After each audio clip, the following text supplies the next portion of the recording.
Welcome to the Fairy Frequency channel. Tonight I will be reading to you from A Christmas Carol and the Chimes by Charles Dickens. If you've missed any of the previous chapters of this wonderful classic Christmas story, you can find them in our original playlist titled A Christmas Carol and the Chimes.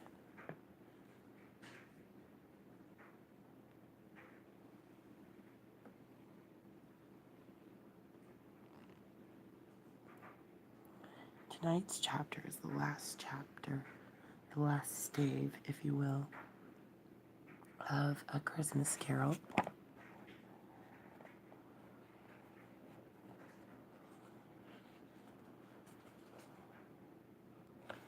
So, without further ado, Stave 4, the last of the spirits.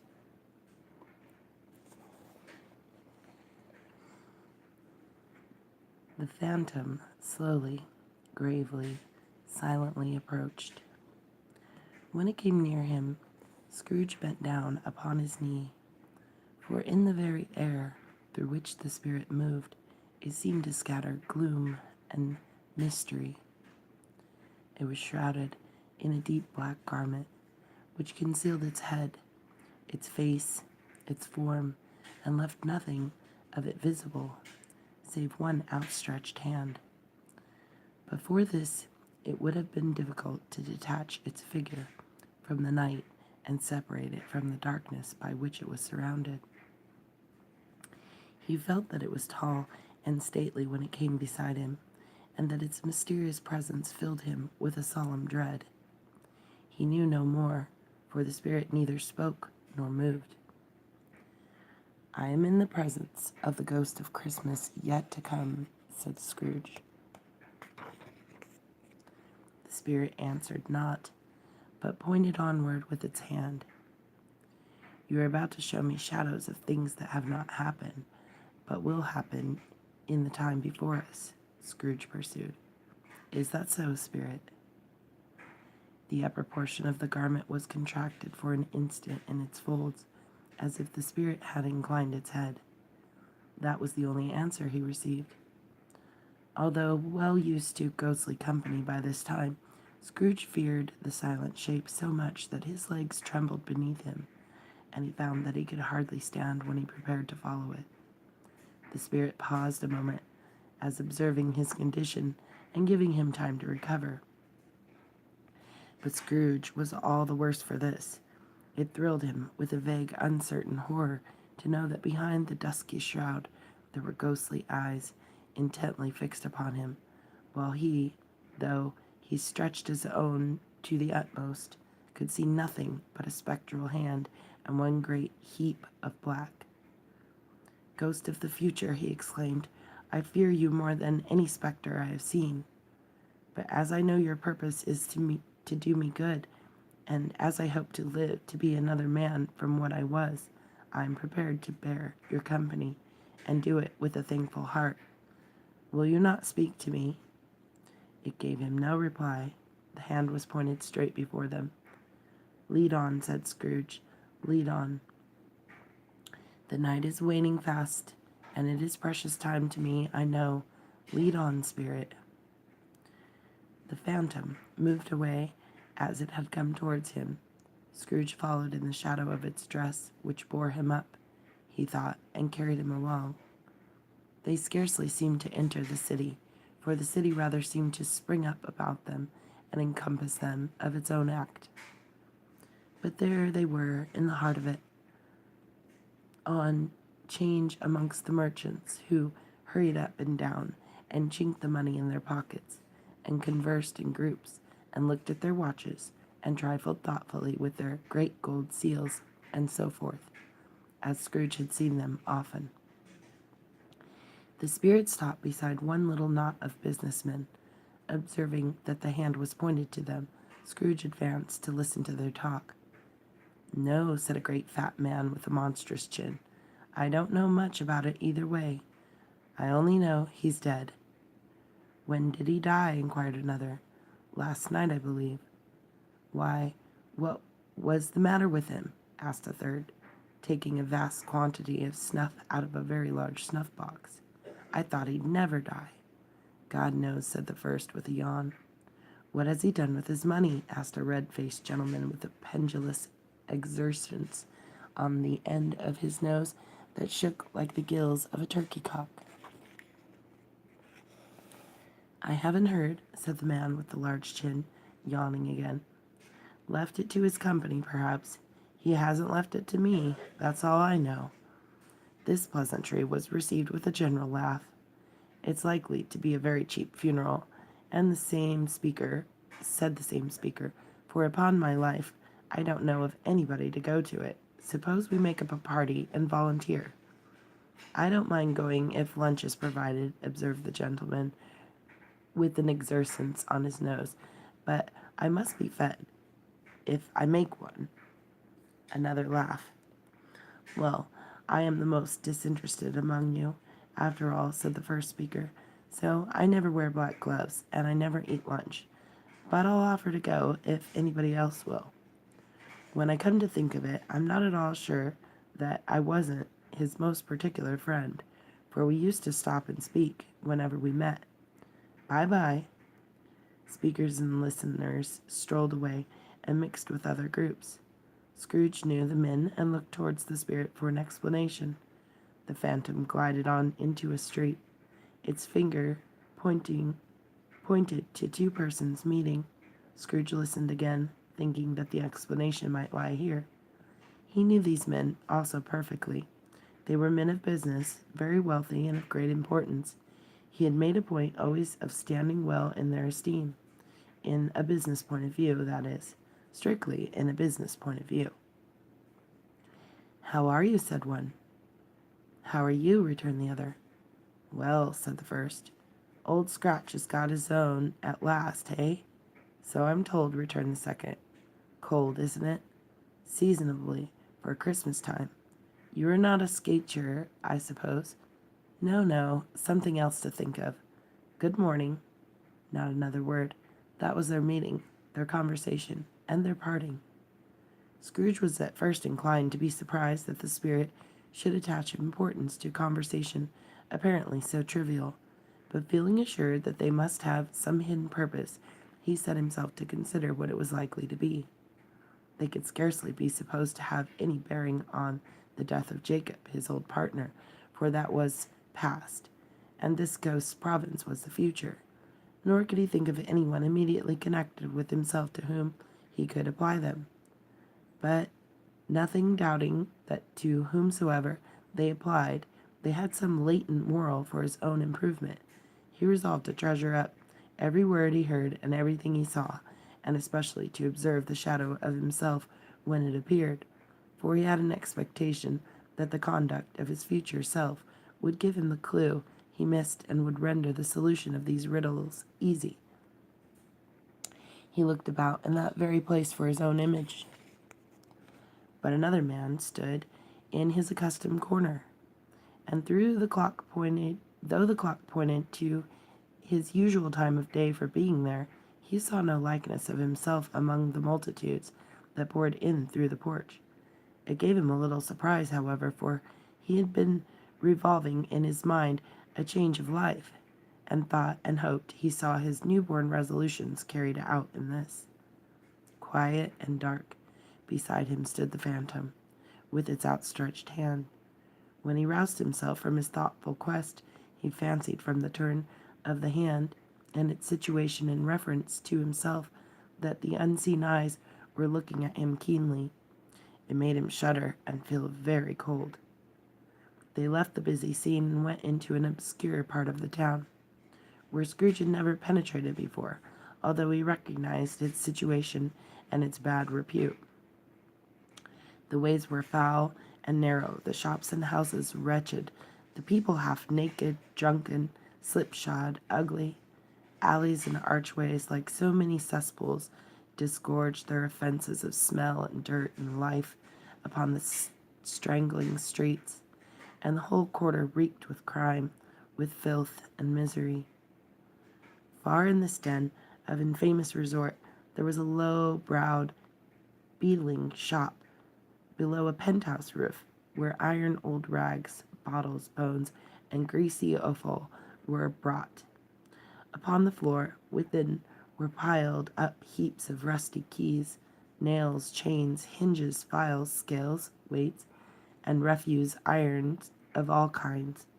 Secrets that flew would like to scrutinize were bred and hidden in mountains of unseemly rags, masses of corrupted fat, and sepulchres of bones. Sitting in among the wares he dealt in, by a charcoal stove made of old bricks, was a gray-haired rascal, nearly 70 years of age, who had screened himself from the cold air without by a frowsy curtaining of miscellaneous tatters hung upon a line, and smoked his pipe in all the luxury of calm retirement. Scrooge and the Phantom came into the presence of this man, just as a woman with a heavy bundle slunk into the shop. But she had scarcely entered when another woman, similarly laden, came in too, and she was closely followed by a man in faded black, who was no less startled by the sight of them than they had been upon the recognition of each other. After a short period of blank astonishment, in which the old man with the pipe had joined them, they all three burst into a laugh. "Let the charwoman alone to be the first," cried she who had entered first. "Let the laundress alone to be the second, and let the undertaker's man alone to be the third. Look here, old Joe, here's a chance, if we haven't all three met here without meaning it." "You couldn't have met in a better place," said old Joe, removing his pipe from his mouth. "Come into the parlor. You were made free of it a long, long ago, you know, and the others two ain't strangers. Stop till I shut the door of the shop. Ah, how it shrieks! There ain't such a rusty bit of metal in the place as its own hinges, I believe, and I'm sure there's no such old bones here as mine. Ha ha! We're all suitable to our calling. We're well matched. Come into the parlor. Come into the parlor." The parlor was the space behind the screen of rags.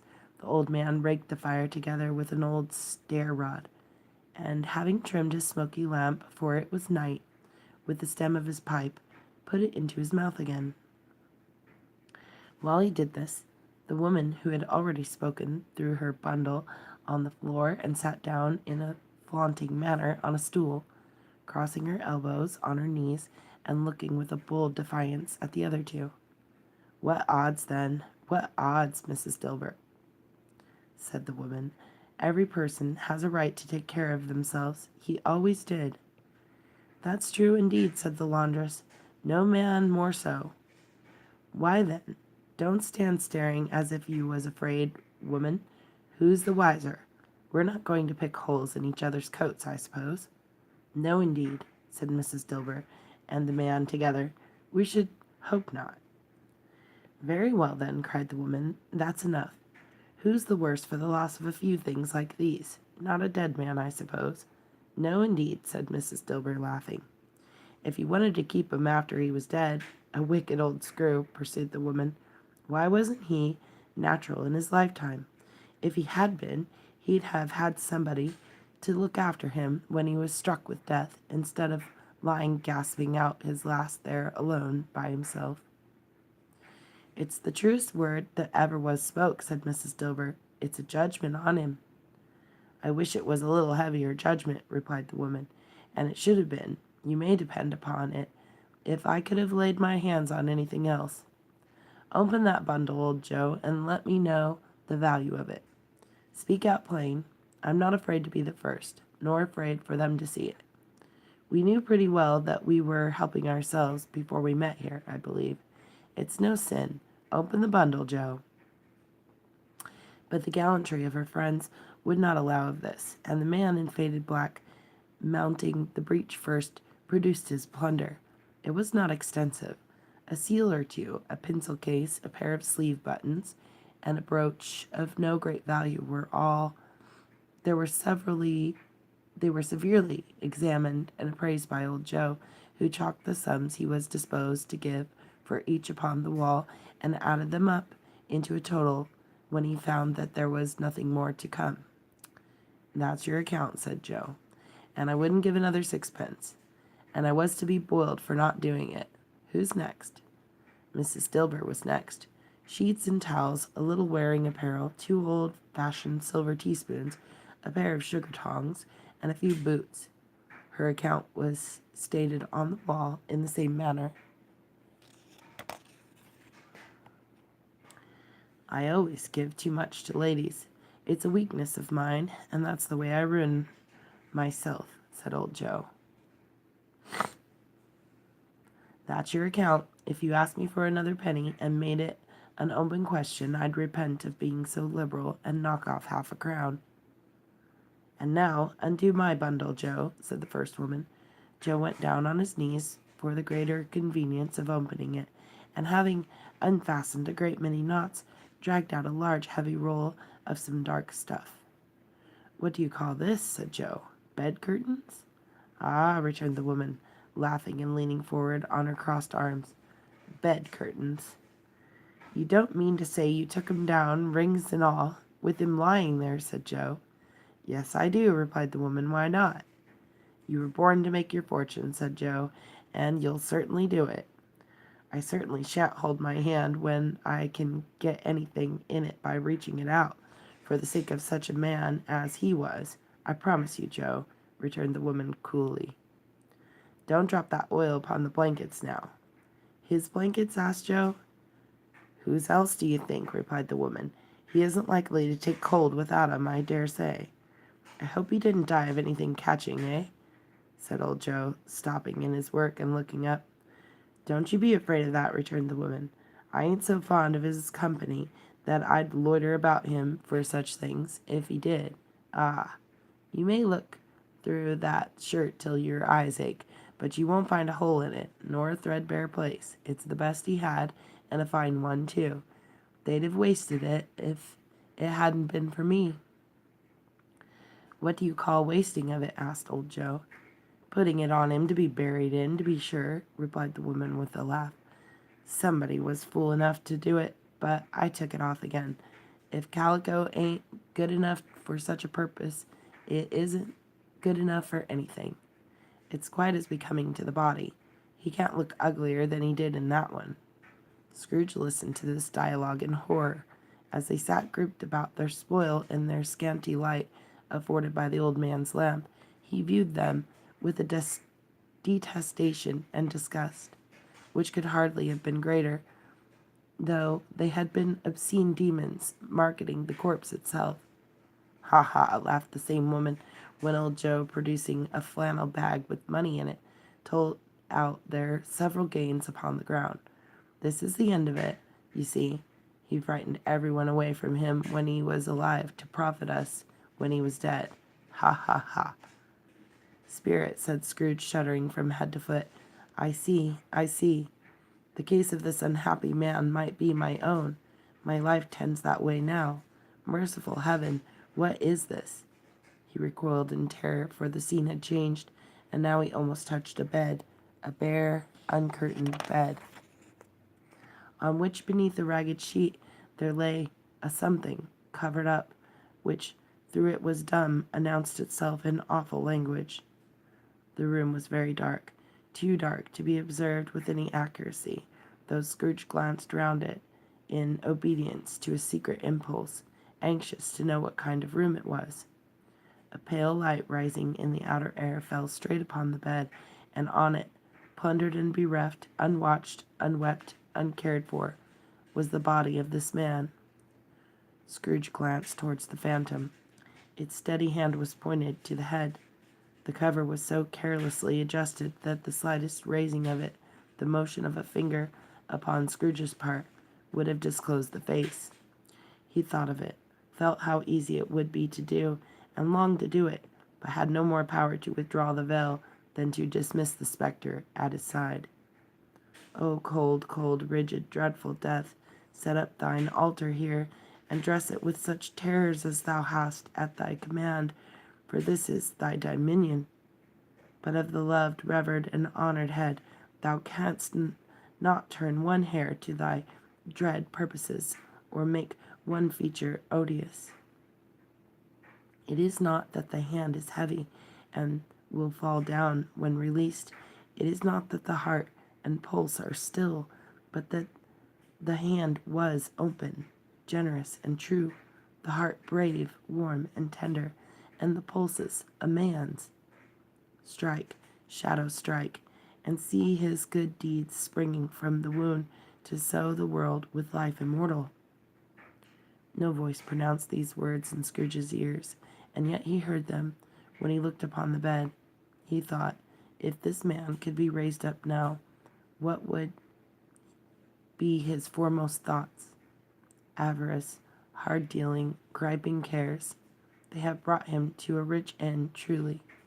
He lay in the dark, empty house, with not a man, a woman, or child to say he was kind to me in this or that, and for a memory of one kind word, I will be kind to him. A cat was tearing at the door, and there was a sound of gnawing rats beneath the hearthstone. What they wanted in this room of death, and why they were so restless and disturbed, Scrooge did not dare to think. Spirit, he said, this is a fearful place. In leaving it, I shall not leave its lesson. Trust me. Let us go. Still the ghost pointed with an unmoved finger to the head. I understand you, Scrooge returned, and I would do it if I could, but I have not the power, Spirit. I have not the power. Again it seemed to look upon him. If there is any person in the town who feels emotion caused by this man's death, said Scrooge, quite agonized, show that person to me, Spirit, I beseech you. The phantom spread its dark robe before him for a moment like a wing, and, withdrawing it, revealed a room by daylight where a mother and her children were.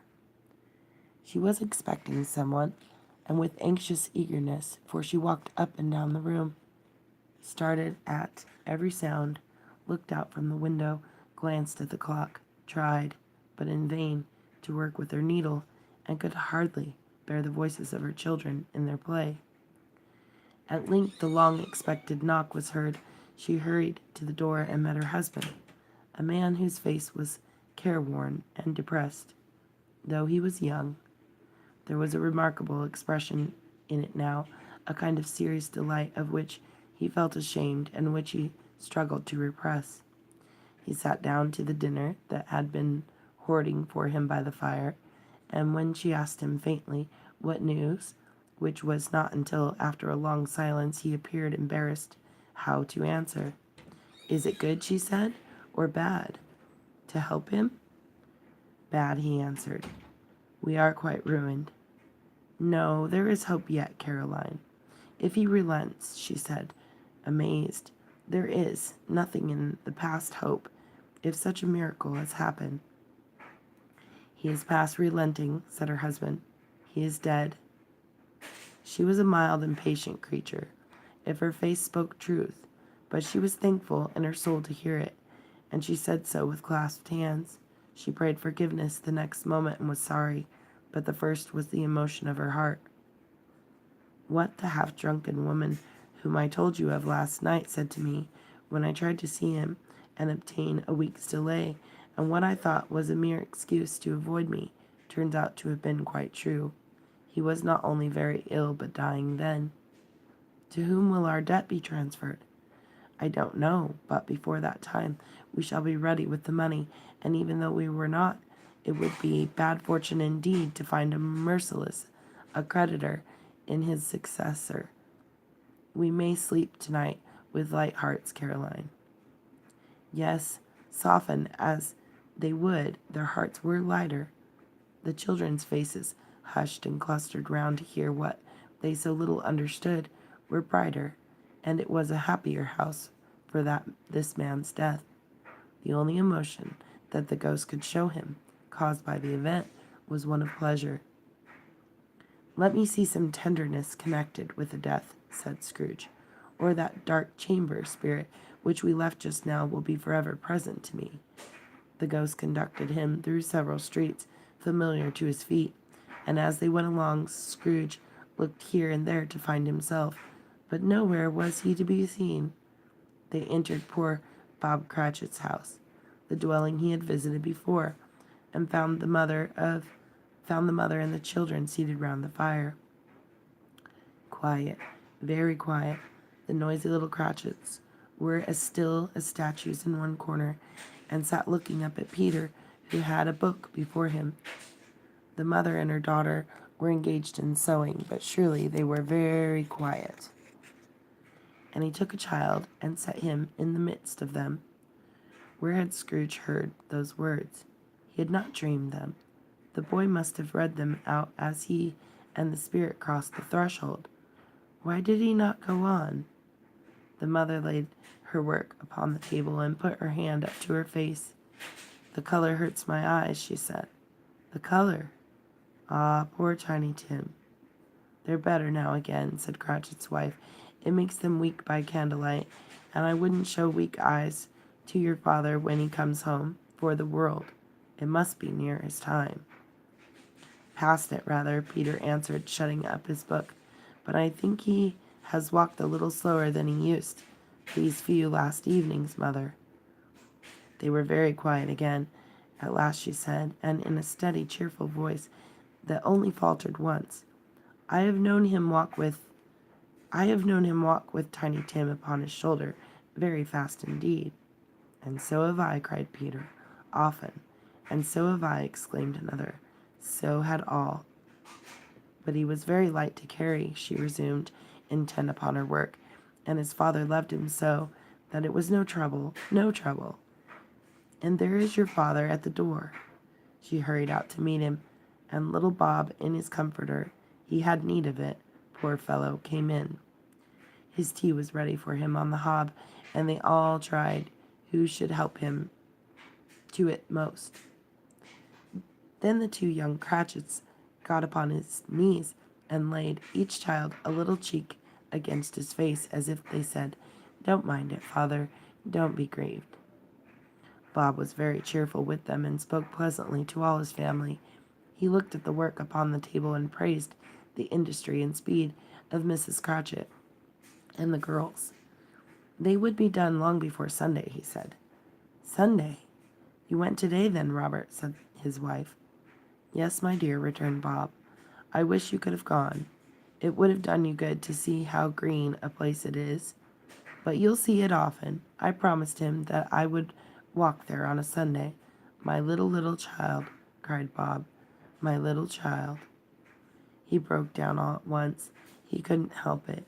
If he could have helped it, he and his child would have been farther apart, perhaps, than they were. He left the room and went upstairs into the room above, which was lighted cheerfully and hung with Christmas. There was a chair set close beside the child, and there were signs of someone having been there lately. Poor Bob sat down in it, and when he had thought a little and composed himself, he kissed the little face. He was reconciled to what had happened, and went down again quite happy. They drew about the fire and talked, the girls and mother working still. Bob told them of the extraordinary kindness of Mr. Scrooge's nephew, whom he had scarcely seen but once, and who, meeting him in the street that day, and seeing that he looked just a little down, you know, said Bob, inquired what had happened to distress him. On which, said Bob, for he is the pleasantest spoken gentleman you ever heard, I told him, "I am heartily sorry for it, Mr. Cratchit," he said, "and heartily sorry for your good wife." By and by, how he ever knew that I don't know. "Knew what, my dear?" "Why, that you were a good wife," replied Bob. "Everybody knows it," said Peter. "Very well observed, my boy," cried Bob. "I hope they do. Heartily sorry," he said, "for your good wife. If I can be of service to you in any way," he said, giving me his card, "that's where I live. Pray come to me." "Now it wasn't," cried Bob, "for the sake of anything he might be able to do for us. so much as for his kind way that this was quite delightful. It really seemed as if he had known our Tiny Tim and felt with us. "I'm sure he's a good soul," said Mrs. Cratchit. "You would be sure of it, my dear," returned Bob, "if you saw and spoke to him. I shouldn't be at all surprised, mark what I say, if he got Peter a better situation." "Only hear that, Peter," said Mrs. Cratchit. "And then," cried one of the girls, "Peter will be keeping company with someone and setting up for himself." "Get along with you," retorted Peter, grinning. "It's just as likely as not," said Bob, "one of these days. Though there's plenty of time for that, my dear. But however, and whenever we part from one another, I am sure we shall none of us forget poor Tiny Tim, shall we? Or this first parting that there was among us." "Never, father," cried they all.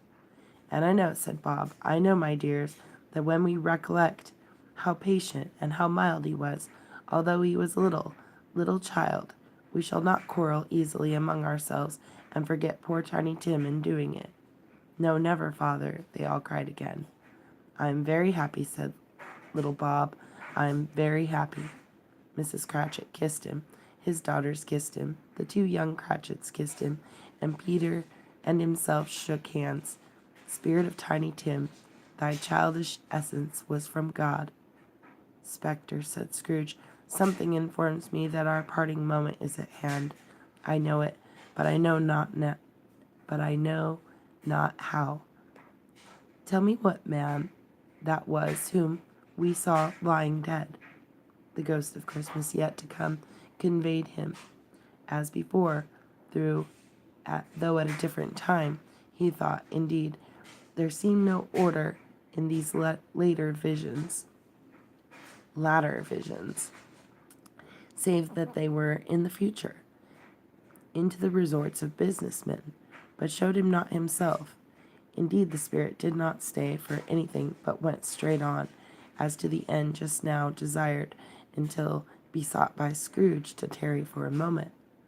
"This court," said Scrooge, "through which we hurry now, is where my place of occupation is, and has been for a length of time. I see the house. Let me behold what I shall be in days to come." The spirit stopped. The hand was pointed elsewhere. "The house is yonder," Scrooge exclaimed. "Why do you point away?" The inexorable finger underwent no change. Scrooge hastened to the window of his office and looked in. It was an office still, but not his. The furniture was not the same, and the figure in the chair was not himself. The phantom pointed as before. He joined it once again, and, wondering why and whither he had gone, accompanied it until they reached an iron gate. He paused to look round before entering. A churchyard. Here, then, the wretched man, whose name he had now to learn, lay underneath the ground.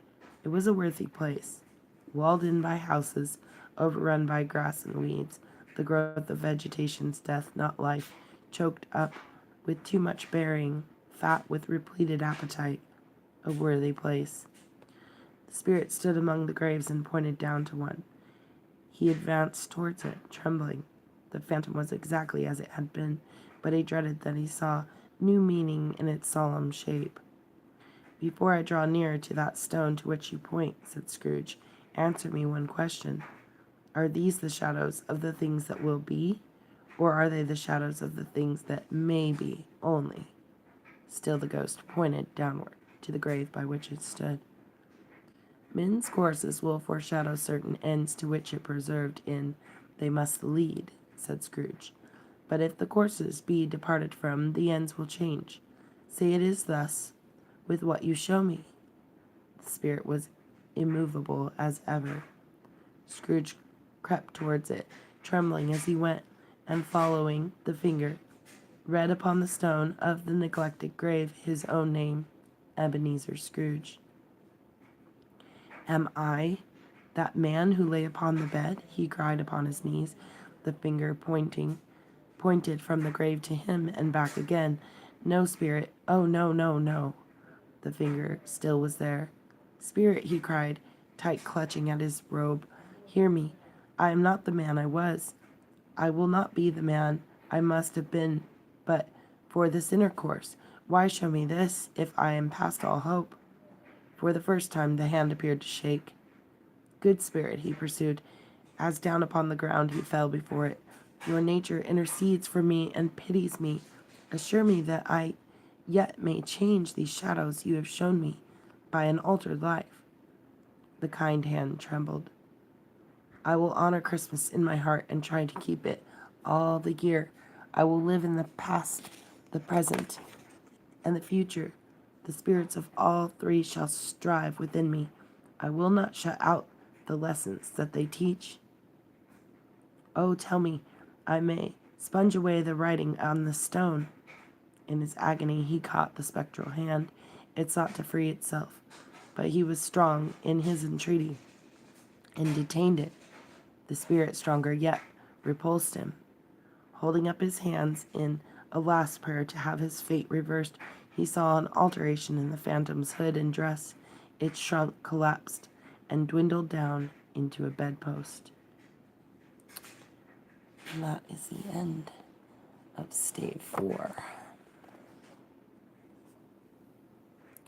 Remember, if you've missed any of the previous chapters of A Christmas Carol, you can find them in our original playlist titled A Christmas Carol and the Chimes.